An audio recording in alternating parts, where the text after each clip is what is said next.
Hello, welcome to another lecture. In this lecture I will talk about dry friction.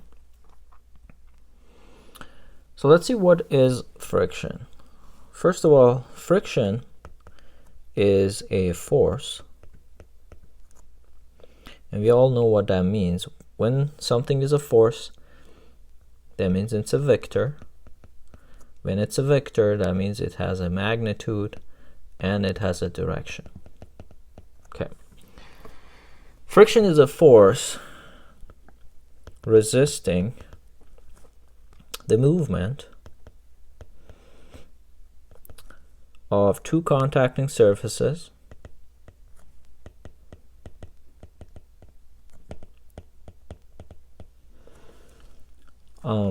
that are sliding relative to each other.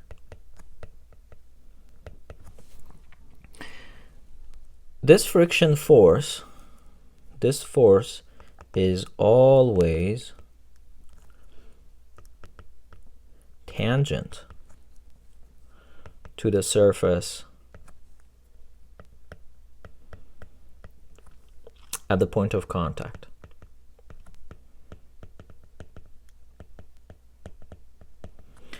And it is always opposite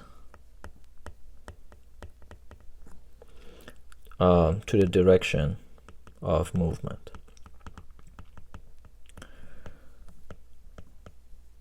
Or impending movement.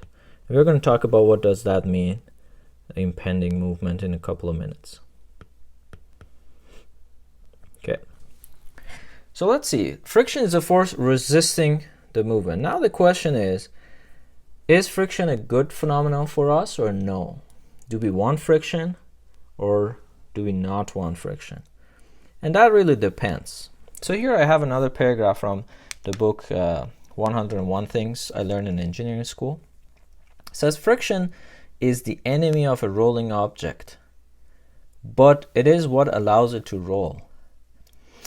An object is slowed by friction between it and the surface on which it slides or rolls, as microscopic bumps and ridges on each catch on to those of the other. And I want you to pay attention to that microscopic bumps and ridges, because I'm going to talk about those. The greater the friction, the more a wheel's efficiency is reduced and the more heat is produced. The lesser the friction, the more freely and efficiently the wheel rolls. This suggests that a state of zero friction would allow a wheel to roll with perfect efficiency, but the wheel would not roll at all because of an absence of traction. Instead, it would slide. And also I want you to remember this graph here, and I will talk about it in a couple of minutes. So as I mentioned in that paragraph, so you now get the idea. Friction is both problematic and useful in many engineering applications. In designing a brake system for a bicycle, for a car, or any other vehicle, it's important to understand the friction forces that are involved. Look at this example. In a vehicle, in many areas, it's important to understand friction and see where do we want friction, and we want friction to work for us, and where we don't want friction. So for airbag release, we don't want friction. We want a quick release, so it needs to be low friction. In tires, we need high friction tires to create traction for us. For shock absorbers, it's kind of an optimum position for friction. It needs to be a moderate rate friction to work best for the vehicle. In brake system or in the belt drive of an engine, we need high friction, and that's where the friction is working for us. We don't want the brake system to not work or the belt around an engine to slip and not run the engine efficiently.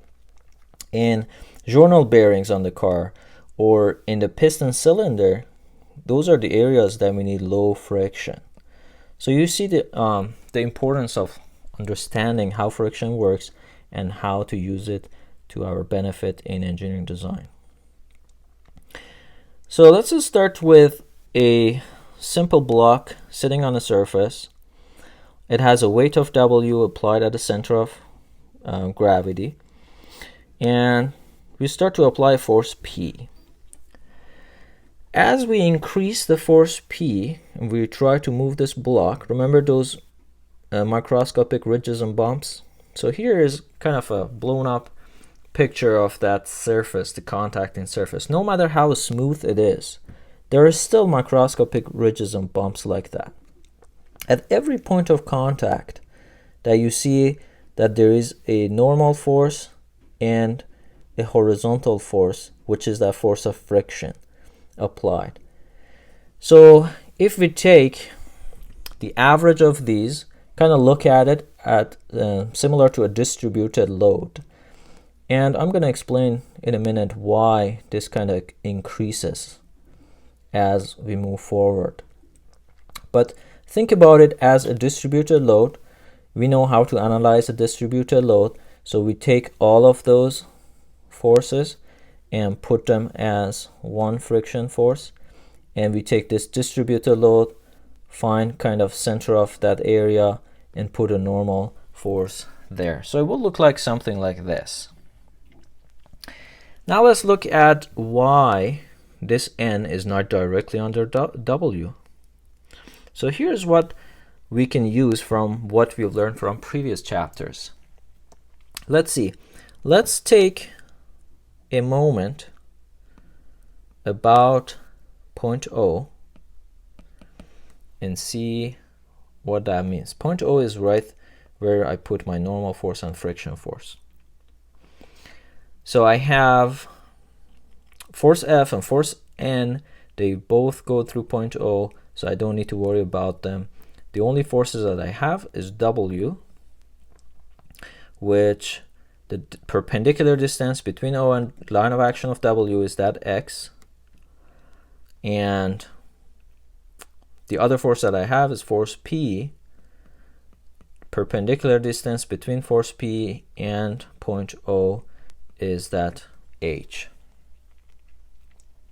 So now, if I had force N under W, exactly like W, or in other words, my force, when point O was right here, then summation of moment about point O would have not been 0, because I have a force P applied at height of H. So summation of forces about point O, my W, my N, my F, they all go through point O. The only force I have is P, H, and that is not 0. And as a result, when the summation of moment is not 0, as a result, a tipping or rotation is going to happen. So now you see the importance of having point O a little bit offset, and now you see why this distributed load is more of a linear increase rather than just being a rectangle. Okay. So let's look a little bit more. We're going back to that graph that I mentioned. I'm going to talk about it. So let's just start with our block again. But this time, there is no force P applied at it. In other words, nobody or no force is trying to move this block. So it's just sitting there. So I have two axes here. One is my force P that I'm going to apply. One is force friction. So I'm going to plot a simple plot.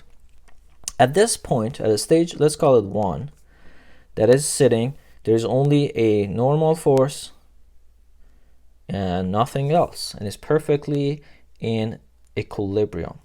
There is no force P. In other words, my force P is 0, so I'm at this point right there, 0. And my force F, friction, is also 0. Now I start applying force P. And force P and force F, friction, and that force F are linearly So they're kind of proportional, and linearly they're increased.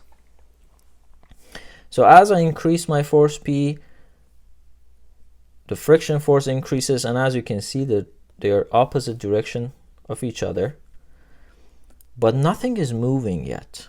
Okay, so I just increased force P, I'm moving up on this graph, I keep going up, nothing is moving, and I get to a point of maximum friction force, or F sub m. And what that means is now my force P has reached at a point of impending motion. Meaning if I increase my force P just by a tiny bit, this block is going to start moving.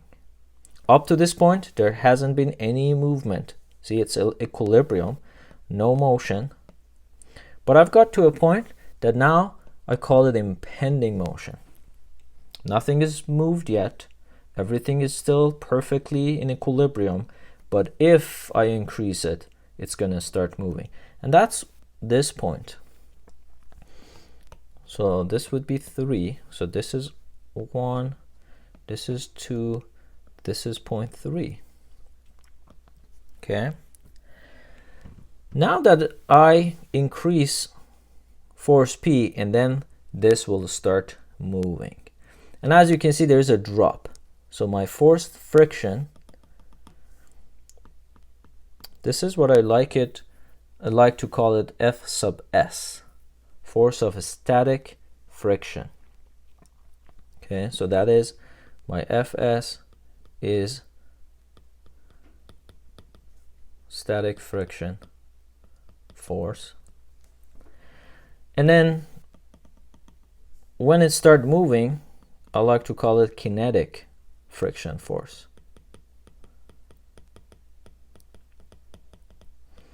And I'm going to explain why is this a little bit lower.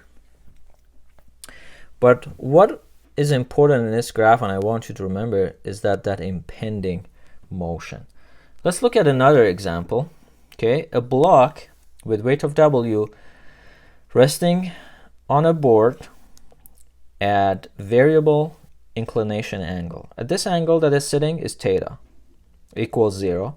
It's exactly where I had my other block. So it's 0.1 is right there. 0 friction. Now I start increasing the slope. Okay. Because of the friction force, that block is not starting to slide or starting to move right away. Okay, there is a friction. So there's a friction force keeping it on that slide. So I'm increasing theta, but still there is no motion. So that would be 2. But there is a point that I will reach, and as soon as I reach that theta, that's the maximum angle that I can go up to without disrupting the equilibrium. As soon as I reach that point, that's what I call impending motion, and that's where this point is. That's an important point for us, and we have to look for it. And then obviously if I keep increasing the theta, this block is starting to move and slide down the slope, and that's where I reach my kinetic friction. In this course, in statics, since everything is in equilibrium, always we are in this region. We are anywhere in this region all the way up to this force for impending motion. We don't deal with kinetic friction in this course. So at impending motion, so from experience, they realize that this Fs, or in this graph as it calls it Fm, which is for maximum friction force, is proportional to that normal force. The bigger the normal force, this Fs is also larger.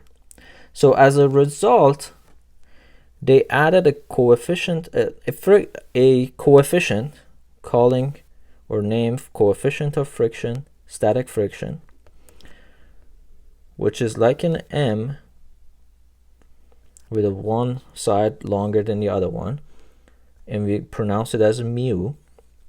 So it's mu sub s multiplied by normal force. But what I want you to remember, and it's important, is this is only valid at what point? Right there. At impending motion point. So the maximum friction and maximum static friction. So this mu is called coefficient of static friction. And the value of coefficient of static friction depends on a lot of factors. So those values are usually provided to us from books and handbooks. These are some values that you can see to get some idea of what are the ranges for coefficient. So you can see they're as low as 0.15 in this table, and 120. I know some like metal on metal, they can go up to 1.21. So for example, copper on copper. So metal on metal, metal on wood, metal on stone, leather, wood on wood, and so on. So these are mu sub s. So now I want to talk a little bit about this kinetic friction and why is it lower. The reason for it to be lower, you got to remember those microscopic ridges and bumps. When we are in this region, this linear region, and impending motion, these ridges and bumps are entangled, and they really prevent movement. Okay, but when we reach that impending motion, these start to slide on top of each other instead of getting entangled. So one is entangled mechanism. The other one for kinetic is a sliding mechanism, and that's why it's a little bit lower than friction, static friction. Same equation can be used. Instead, we just have coefficient of kinetic friction for that equation, which is usually about 75% of static friction. So the reason is the normal force is constant, mu k is lower by about 75%, or sorry, it's 75% of mu sub s. So it's about 25% lower. And that's where this difference that you see in the graph between kinetic and static friction happens. So let's see how we are going to tackle problems that they have friction in them. So as before, as always, the first step is to draw free body diagrams for the problem. The only difference is now we are going to add friction forces on all contacting surfaces.